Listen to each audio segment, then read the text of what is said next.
Hello guys, कैसे हैं आप सब? आप सबका स्वागत है हमारे YouTube channel DK GK GS में। आज हम इस वीडियो में क्या बात करने वाले हैं? इस वीडियो में हम महाराष्ट्र की पूरी जानकारी हम जानेंगे, महाराष्ट्र का पूरा इतिहास जानेंगे, महाराष्ट्र के बारे में हम सब कुछ जानेंगे। इतिहास, सरकार, मुख्यमंत्री, राज्यपाल, जिले कितने हैं, नदियाँ कितनी हैं, पर्वतें कितने हैं, पर्यटन कितने हैं, संस्कृति वहाँ की क्या है, प्रमुख तथ्यों के बारे में भी हम चर्चा करेंगे।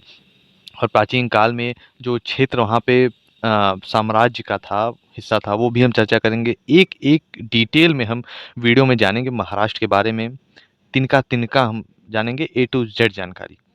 संस्थापना कब हुई थी, क्षेत्रफल कितना है, जिले कितने हैं, जनसंख्या कितनी है, राज्य भाषा की क्या है। तो चलिए वीडियो को स्टार्ट करते हैं। हाँ, अगर आपने हमारे पिछले वीडियो जो कि बिहार के बारे में हमने बताया है और यूपी यानी उत्तर प्रदेश के बारे में बताया है, पूरी जानकारी ए टू जेड। अगर आपने वो वीडियो अभी तक नहीं देखी है तो प्लीज़ वो वीडियो आप जाके देखिए। मैं डिस्क्रिप्शन बॉक्स में लिंक डाल दूंगा, आप इसी चैनल पे भी देख सकते हैं जाके। बिहार और यूपी की पूरी जानकारी एक ही वीडियो में आपको मिल जाएगी। जो भी इस वीडियो में बताया गया है उसी वीडियो में वहाँ की जानकारी मैंने दिया है। तो चलिए वीडियो को स्टार्ट करते हैं और कैसे हैं आप सब? आप सबका स्वागत है डीके जीके जीएस में। तो चलिए वीडियो को स्टार्ट करते हैं और जानते हैं महाराष्ट्र के बारे में। तो महाराष्ट्र आप देख सकते हैं, मैं सब कुछ लिख रखा है मैंने कि महाराष्ट्र का ये जो मैंने आपको पिक्चर से देख रहे हैं आप, ये महाराष्ट्र के ही पिक्चर्स हैं। आप देख सकते हैं सामान्य, हम अभी परिचय देखते हैं। सामान्य परिचय में क्या है?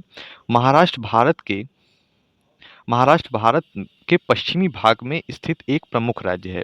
जो महाराष्ट्र है वो भारत के पश्चिम भाग में स्थित एक प्रमुख राज्य है। यहाँ भारत की आर्थिक राजधानी वाला राज्य माना जाता है क्योंकि यहाँ मुंबई स्थित है। तो ये क्यों माना जाता है कि भारत की आर्थिक राजधानी यानी इकोनॉमिक ग्रोथ की अगर हम बात करें तो भारत की जो इकोनॉमिक ग्रोथ यानी जो एक आप समझ सकते हैं कि यहाँ की जो यहाँ पे इतने इंडस्ट्रीज़ हैं, इतनी कंपनीज़ हैं, इतनी फैक्ट्रीज़ हैं मुंबई में, महाराष्ट्र के मुंबई में, कि वहाँ से बहुत ज़्यादा इकोनॉमिक ग्रोथ होती है। यानी कि किसी को भी काम वहाँ पे मिल जाता है आसानी से, वहाँ पे भी कोई भी अपनी काम करके अपनी जीविका चला सकता है। और कोई राज्यों में इतना सही ढंग से काम नहीं हुआ, लेकिन महाराष्ट्र के मुंबई शहर में बहुत ही बढ़िया काम हुआ है और वहाँ पे आपको काम की कमी नहीं है। तो ये कहना था। अब हम आते हैं और मुख्य तथ्यों के बारे में हम जानेंगे कि राज्य है महाराष्ट्र, जो महाराष्ट्र की राजधानी है वो है मुंबई। महाराष्ट्र की राजधानी मुंबई है। उपराजधानी अगर हम बात करें तो वो है नागपुर। महाराष्ट्र का गठन, महाराष्ट्र को महाराष्ट्र नाम कब दिया गया और इसे राज्य कब घोषित किया गया? तो वो है 1 मई 1960 1960 को। 1 मई 1960 को इसका गठन किया गया। इसके बाद अगर हम जानें कि क्षेत्रफल, यानी कि क्षेत्रफल क्षेत्रफल किसकी है? यहाँ के लैंड की यानी ज़मीन की कितने वर्ग किलोमीटर की है? तो वो लगभग लगभग 3,07,713 3,07,713 वर्ग किलोमीटर की क्षेत्रफल यानी लैंड की ज़मीन यहाँ पे है, एरिया। जिले की अगर हम बात करें तो महाराष्ट्र में कुल 36 जिले हैं, 36 जिले यहाँ पे पाए जाते हैं। अगर हम भाषा की बात करें, यहाँ पे कौन-सी भाषा बोली जाती है तो मराठी और हिंदी है। हिंदी माइनॉरिटी में बोली जाती है और मराठी यहाँ की भाषा मानी जाती है। बोलने वाले मराठी भी बोलते हैं और हिंदी भी बोलते हैं। अगर हम महाराष्ट्र की पशु की बात करें कि राजकीय पशु कौन-सी है, तो है भारतीय विशाल गिलहरी। शेकरू जिसको बोला जाता है शेकरू। अगर महाराष्ट्र की पक्षी को अगर हम जाने कि राजकीय पक्षी कौन है तो है हरियल। आप लोग यहाँ पे देख सकते हैं कि राजकीय यहाँ पे क्यों बोला गया है। आप लोग ये कंफ्यूज मत होइए। किसी भी स्टेट के अगर पक्षी, पशु या पेड़, वृक्ष, पुष्प को अगर राष्ट्रीय क्या होता है, राजकीय और राष्ट्रीय एक होता है। राष्ट्रीय एक नेशन यानी कि एक कंट्री को दर्शाने के लिए, यानी कि एग्जाम्पल के तौर पे भारत का राष्ट्रीय पशु अगर हम बात करें तो आपका पशु, तो वो है आपका टाइगर। तो राष्ट्रीय जो एक नेशन यानी कि कंट्री को कंट्री में राष्ट्रीय होते हैं। कंट्री का राष्ट्रीय होता है और एक स्टेट का राजकीय होता है। आप समझ सकते हैं कि जैसे एग्जाम्पल के तौर पे मैंने आपको बताया कि राष्ट्रीय एक इंडिया यानी कि एक कंट्री को दर्शाता है। राष्ट्रीय पशु, राष्ट्रीय पक्षी एक कंट्री के बारे में वो दर्शाता है, और एक जो स्टेट होता है उसको राजकीय पक्षी उसमें क्या है, यानी कि आप बात करें कि महाराष्ट्र का राजकीय बोलेंगे हम। राजकीय पक्षी कौन सा है, राष्ट्रीय नहीं बोलेंगे, राजकीय पक्षी हम बोलेंगे। तो होप आपको समझ में आया होगा। तो राजकीय पक्षी की अगर हम बात करें तो वो है हरियल। राष्ट्रीय राजकीय वृक्ष की अगर हम बात करें तो है आम का आम। राजकीय पुष्प यानी फूल की अगर हम बात करें तो वो है जरूल, जरूल का पुष्प। अब आगे हम देखते हैं भौगोलिक स्थिति, यानी कि महाराष्ट्र की सीमाएं, यानी कि जो महाराष्ट्र का जो बॉर्डर्स है वो किससे किससे, कौन कौन से स्टेट और कौन कौन से देश से मिलता है। आइए, अगर ये भी होता है तो देश से मिलता है या नहीं ये भी हम जानेंगे। तो महाराष्ट्र की जो सीमाएं हैं वो गुजरात स्टेट, भारत के गुजरात स्टेट से, मध्य प्रदेश, मध्य प्रदेश से, छत्तीसगढ़ स्टेट से, तेलंगाना से, कर्नाटक से और गोवा से मिलती हैं। तो ये 6 राज्यों भारत के 6 राज्यों से अ, महाराष्ट्र की जो सीमाएं हैं वो मिलती हैं। पश्चिम में इसका तट एशियन एशियन सी में से लगा है। अब हम जानते हैं प्रमुख नदियों के, यानी महाराष्ट्र के प्रमुख नदियों के नाम। तो पहला है गोदावरी नदी। गोदावरी नदी नाम है पहले, जो कि महाराष्ट्र में ही स्थित है।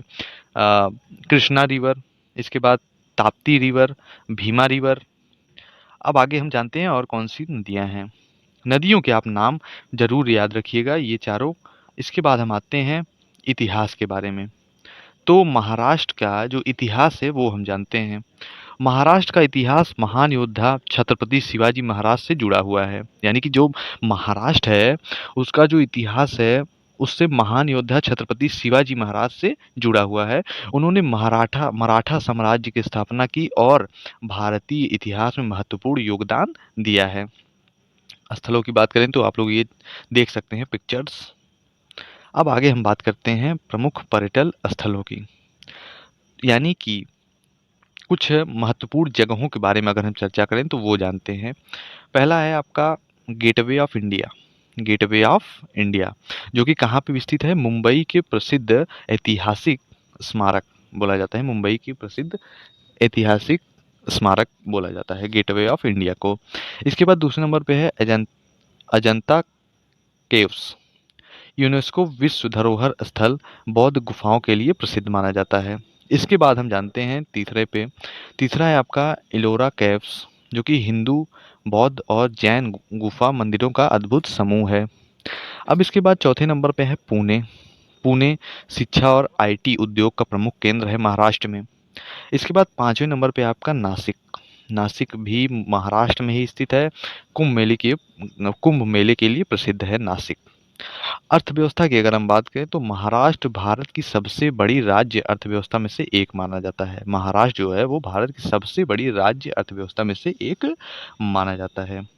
इसके बाद अगर हम बात करें तो जो आपका अर्थव्यवस्था के बारे में हम जानते हैं कि प्रमुख उद्योग जो कि महाराष्ट्र में होते हैं तो वो होते हैं automobile, mobile phone, IT sector वहाँ पे है। फ़िल्म उद्योग वहाँ पे बहुत सारी कराई जाती है मुंबई महाराष्ट्र में। फ़िल्म कई सारे बनते हैं, बैंकिंग के काम वहाँ पे बहुत होते हैं। वस्त्र उद्योग भी ज़्यादातर वहीं पे फैक्ट्रीज़, कंपनीज़ वहीं पे हैं। मुंबई को भारत की आर्थिक राजधानी कहा जाता है। इकोनॉमिक स्टेट मुंबई को बोला जाता है। भारतीय फ़िल्म उद्योग बॉलीवुड का केंद्र मुंबई में है। यानी कि जो बॉलीवुड में पहले पहले जो बॉलीवुड यानी मुंबई। आप ये समझ सकते हैं कि जो भी बॉलीवुड से नाम आया है वो मुंबई से ही आया है। मुंबई से ही बॉलीवुड की शुरुआत हुई थी। जो पिक्चर्स आते थे वो मुंबई में ही शूटिंग, डायरेक्टिंग सब होते थे। प्रमुख व्यक्तित्व की अगर हम बात करें तो प्रमुख व्यक्तित्व में आपके छत्रपति शिवाजी महाराज हैं पहले नंबर पे। दूसरे नंबर पे बाल गंगाधर तिलक जी। इसके बाद तीसरे नंबर पे बी आर अम्बेडकर जी, ये भी मुंबई से ही थे। बाल गंगाधर तिलक भी। इसके बाद गोपाल कृष्ण गोखले। अब आगे हम बात करते हैं महत्वपूर्ण तथ्यों के बारे में। तो महाराष्ट्र भारत का तीसरा सबसे बड़ा राज्य है। मैंने आपको बताया था कि जो महाराष्ट्र है वो भारत का तीसरा सबसे बड़ा राज्य है। और पहले नंबर पे बात करें कि भारत का सबसे जनसंख्या वाले स्टेट में अगर हम देखें भारत को, तो कौन से आता है? तो वो है आपका यूपी, उत्तर प्रदेश। सबसे ज़्यादा जनसंख्या वाला राज्य है भारत का। और तीसरे नंबर पे है आपका महाराष्ट्र। महाराष्ट्र तीसरे नंबर पे आपका सबसे बड़ा राज्य है। भारत का सबसे बड़ा शेयर बाजार और द्वितीय केंद्र मुंबई में स्थित है। अजंता केव्स और एलोरा केव्स विश्व प्रसिद्ध धरोहर स्थल है। महाराष्ट्र को भारत की आर्थिक शक्ति का केंद्र माना जाता है। अब आते हैं, हम देखते हैं कि मुंबई का संस्थापना कब हुआ था, दिवस कब मनाया जाता है, राजधानी वगैरह सब हम देखते हैं। लोकसभा सीटें और राज्यसभा सीटें भी हम देखते हैं। आप लोग को ये एक और बात बता दूं कि उत्तर प्रदेश में सबसे ज़्यादा लोकसभा की सीटें हैं। 80 कुल सीटें हैं, 80 सीटें। पूरे भारत में सबसे ज़्यादा लोकसभा की सीटें कहाँ पे हैं? वो है आपके उत्तर प्रदेश में, जो कि 80 सीटें हैं। अब आते हैं, हम देखते हैं संस्थापना दिवस, यानी महाराष्ट्र का संस्थापना संस्थापना दिवस कब है? 1 मई को। महाराष्ट्र की राजधानी कहाँ पे है? मुंबई में। जिले कितने हैं महाराष्ट्र में? तो वो हैं 36 जिले हैं। लोकसभा सीटें कितनी हैं? तो वो है 48। राज्यसभा सीटें कितनी है? 19। अब आगे हम देखते हैं महाराष्ट्र सरकार, जो कि चीफ मिनिस्टर, गवर्नर और डिप्टी चीफ मिनिस्टर के बारे में हम जानते हैं। तो मुख्यमंत्री, हम जाने कि मुख्यमंत्री कौन है महाराष्ट्र का? तो वो बने हैं आपके देवेंद्र फडणवीस, मुख्यमंत्री हैं महाराष्ट्र के। और इसके बाद राज्यपाल की अगर हम बात करें तो वो है जिष्णुदेव वर्मा जी, जो कि गवर्नर हैं। इसके बाद मुख्यमंत्री यानी उप मुख्यमंत्री, डिप्टी चीफ मिनिस्टर की अगर हम बात करें तो दो डिप्टी चीफ मिनिस्टर हैं। वो हैं एकनाथ शिंदे जी और सुनेंद्र पवार जी। ये दो डिप्टी चीफ मिनिस्टर हैं। कहाँ के? महाराष्ट्र के। अब हम आते हैं महाराष्ट्र के बारे में कुछ और जानकारी। महाराष्ट्र की राजधानी है मुंबई में, उप राजधानी है नागपुर में। संस्थापना दिवस है 1 मई 1960 को। ये आपको दो तीन बार आपको देखने को मिल रहा होगा कि राजधानी मैं क्यों बता रहा हूँ, आपको याद होने के लिए मैं लाया हूँ कि आपको याद हो जाए कौन कहाँ पे है। तो संस्थापना दिवस कब था? 1 मई 1960 को। जिले कितने हैं? तो वो है 36। क्षेत्रफल कहाँ पे है? तो वो है कितना है? वो है 3,07,713 वर्ग किलोमीटर। जनसंख्या सबसे बड़ी है। जनसंख्या कितनी है? तो लगभग 13 करोड़ के आसपास है। और 12.5 करोड़ इसमें है। 13 करोड़ के आसपास आपका जनसंख्या हम मान लेते हैं महाराष्ट्र की। राजभाषा कहाँ पे है? राजभाषा क्या है? तो मराठी। लोकसभा सीटें कितनी है? तो 48 है। और राज्यसभा सीटें कितनी हैं? तो वो है 19। अब आगे हम देखते हैं सरकार। सरकार की अगर हम बात करें तो शासन करने वाली सरकार है महाराष्ट्र सरकार। और शासन करती है महाराष्ट्र सरकार। विधानसभा सीटें कितनी हैं यहाँ पे? तो वो है 288। विधान परिषद सीटें कितनी हैं? तो हैं विधान परिषद सीटें 78। अब हम जीके के फैक्ट एक जान लेते हैं। महाराष्ट्र भारत की आर्थिक राजधानी वाला राज्य है, क्योंकि इसकी राजधानी मुंबई भारत के सबसे बड़े वित्तीय और व्यापारिक केंद्र में है। तो ये था वीडियो, जो कि महाराष्ट्र के बारे में A to Z जानकारी आपको मिल गई होगी। कितने जिले हैं, जनसंख्या, राजभाषा, संस्थापना, क्षेत्रफल, ये मैंने आपको इस वीडियो में बता दिया है। कैसी लगी वीडियो? अगर वीडियो अच्छी लगी हो तो प्लीज़ हमारे चैनल को आप सब्सक्राइब करें, लाइक करें हमारे वीडियो को, और शेयर करना ना भूलिए, क्योंकि शेयर करने से आपको आपके दोस्त वगैरह को भी जानने का अवसर मिलेगा कि महाराष्ट्र, बिहार और उत्तर प्रदेश में क्या कैसे इतिहास था, उत्तर प्रदेश का, बिहार का क्या इतिहास था, और आपका महाराष्ट्र का क्या इतिहास है। महाराष्ट्र को क्यों इकोनॉमिक ग्रोथ स्टेट माना जाता है, और कई सारी अन्य चीज़ें, नई चीज़ें आपको जानने का अवसर मिला। तो कृपया हमारे वीडियो को आप शेयर करें, लाइक करें, और सब्सक्राइब करना चैनल ना भूलिएगा। मिलते हैं अगली वीडियो में, तब तक के लिए बाय बाय।